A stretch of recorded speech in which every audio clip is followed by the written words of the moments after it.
Hello குட்டி சுட்டீஸ், எல்லாரும் பூபு கதைகள் கேட்கறதுக்கு ஆர்வமா உட்கார்ந்துருக்கீங்களா?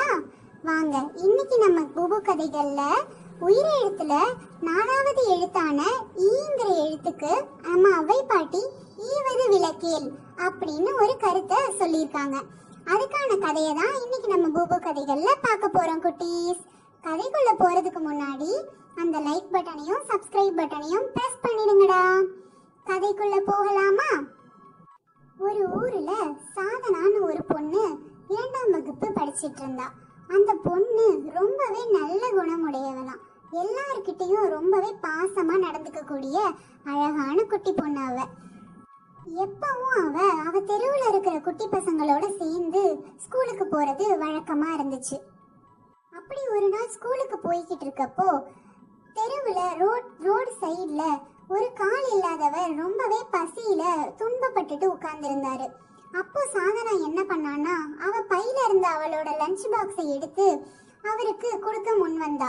உடனே அவ கூட இருந்த குட்டி பசங்கள்லாம், உன்னோட லஞ்சு கொடுத்துட்டேன்னா நீ லஞ்சுக்கு என்ன பண்ணுவ சாதனா அப்படின்னு எல்லாரும் அவளை திட்டினாங்க. ரொம்பவே கொடுக்காதன்னு எல்லாரும் அவளை கொடுக்கவே விடல.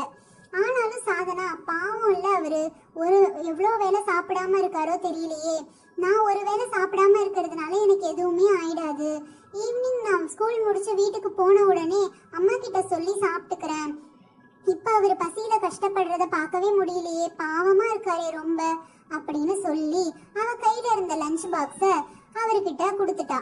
அவரும் சாதனாக்கு, ரொம்ப நன்றி பாப்பா, இந்த மாதிரி யாருமே உதவுறதுக்கு முன் வரல எனக்கு அப்படின்னு சொல்லி சாதனாக்கு நன்றி சொன்னாரு அந்த கால் இல்லாதவர். அவ கூட இருந்த பசங்க எல்லாம் அவளை ரொம்பவே திட்டாங்க. எப்படி சாதனா நீ சாப்பிடாம இருப்ப, நீ மதியம் சாப்பிடாம இருந்தா அவருக்கு அப்படி என்ன நீ உதவணும்னு இருக்கு அப்படின்னு அவளை ரொம்பவே திட்டாங்க எல்லாரும். சோகமா ஸ்கூலுக்கு போன சாதனா கிளாஸ் எல்லாம் அட்டென்ட் பண்ணிட்டு லஞ்ச் ஹவர்ல சாப்பிடாமலே உட்கார்ந்திருந்தா. மற்ற பசங்க எல்லாம் உட்கார்ந்து சாப்பிட ஆரம்பிச்சிட்டாங்க. அப்போ அதை பார்த்த இங்கிருந்து வந்த டீச்சர், சாதனா நீ மட்டும் ஏன் சாப்பிடாம உட்கார்ந்துருக்க, ஏன் இன்னைக்கு நீ லஞ்ச் எடுத்துட்டு வரலையா அப்படின்னு கேட்க, சுத்தி இருந்த பசங்க எல்லாம், ஆமா டீச்சர், இவ இன்னைக்கு ரோட்ல இருந்த ஒரு கால் இல்லாதவருக்கு அவளோட லஞ்ச் பாக்ஸ கொடுத்துட்டா டீச்சர், நாங்க எவ்வளவோ சொன்னோம் கொடுக்காத, நீ என்ன பண்ணுவ லஞ்சுக்கு அப்படின்னு. அவ கேட்கவே இல்லை டீச்சர், அவகிட்ட இருந்த லஞ்ச கொடுத்துட்டு இப்ப சாப்பிடாம உட்கார்ந்துருக்கா அப்படின்னு எல்லா பசங்களும் டீச்சர் கிட்ட கம்ப்ளைண்ட் பண்ண ஆரம்பிச்சிட்டாங்க. உடனே அவங்க டீச்சர், அப்படி இல்ல, அவ ஒருவேளை சாப்பாட்டை தான் கொடுத்தா, அவர் எத்தனை நாள் சாப்பிடாம இருந்திருப்பாரு, ஆனா அவருக்கு யாருமே இல்ல பாத்தீங்களா உதவுறதுக்கு. ஆனா சாதனாக்கு நீங்க இவ்ளோ ஃப்ரெண்ட்ஸ் இருக்கீங்களே, நீங்க எல்லாரும் உங்க சாப்பாட்டுல இருந்து ஒரு வாய் எடுத்து உங்க தட்டுல வைங்க, அதுவே சாதனாக்கு போதுமான அளவு சாப்பாடா இருக்கும். சாதனா பண்ணது தப்பே கிடையாது, அவ பண்ணது ரொம்ப சரியான விஷயம். யாராவது கஷ்டப்பட்டுட்டு இருந்தாங்கன்னா அவங்களுக்கு உதவுறதுக்கு நம்ம கண்டிப்பா முன் வரணும். ஆனா பசங்களா, இன்னைக்கு நீங்க பண்ண மாதிரி சாதனாவை தடுத்த மாதிரி இன்னொரு நாள் வேற யாராவது உதவி பண்றப்ப அவங்கள தடுக்கவே கூடாது. இததான் அவை பாட்டி ஆத்திச்சூடியில ஈவது விளக்கேல்னு சொல்லியிருக்காங்க. அதாவது பிறர் மற்றவருக்கு கொடுப்பதை நம்ம எப்பவுமே தடுக்க கூடாது. அப்படி தடுத்தா மற்றவங்களும் உதவி பண்ணாம போறதுக்கான வாய்ப்புகள் நிறையவே இருக்கு.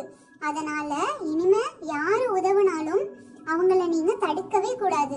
நம்ம உதவி பண்ணலைன்னா கூட பரவாயில்ல, ஆனா பண்றவங்கள நம்ம குறைச்சி எடை போடவே கூடாது. அவங்க பண்றது எல்லாமே ரொம்ப ரொம்ப நல்ல விஷயம். சாதனா இன்னைக்கு பண்ணது ரொம்பவே நல்ல விஷயம், குட் சாதனா அப்படின்னு அவங்க டீச்சர் ரொம்பவே பாராட்டிட்டாங்க அவளை. எல்லாரும் உடனே சிரிச்சுக்கிட்டு கிளாப் பண்ணி சாதனாவை பாராட்டினாங்க. சாரி சாதனா, நாங்க உன்னை தடுத்திருக்க கூடாது, தப்புதான், இனிமே இப்படி பண்ண மாட்டோம், இனிமே யாராவது இந்த மாதிரி கஷ்டப்பட்டுட்டு இருந்தாங்கன்னா நாங்களும் கண்டிப்பா உதவுவோம் டீச்சர் சாதனா மாதிரியே அப்படின்னு எல்லா பசங்களும் சாதனா கிட்ட இருந்து ஒரு நல்ல விஷயத்த இன்னைக்கு கத்துக்கிட்டாங்க.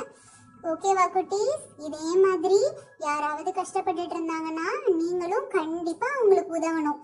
வேற யாராவது உதவி பண்ணாலும் அந்த உதவியை நீங்க தடுக்கவே கூடாது. சாதனாக்கு இதே மாதிரி எல்லாரும் சாப்பாடு கொடுத்து அன்னைக்கு லஞ்சு சாதனா ஜாலியா சாப்பிட்டா. எல்லாரும் ஃப்ரெண்ட்ஸ் ஆயிட்டாங்க ரொம்பவே. பாய் குட்டீஸ், இன்னொரு நல்ல கதையில பார்க்கலாம். பாய்.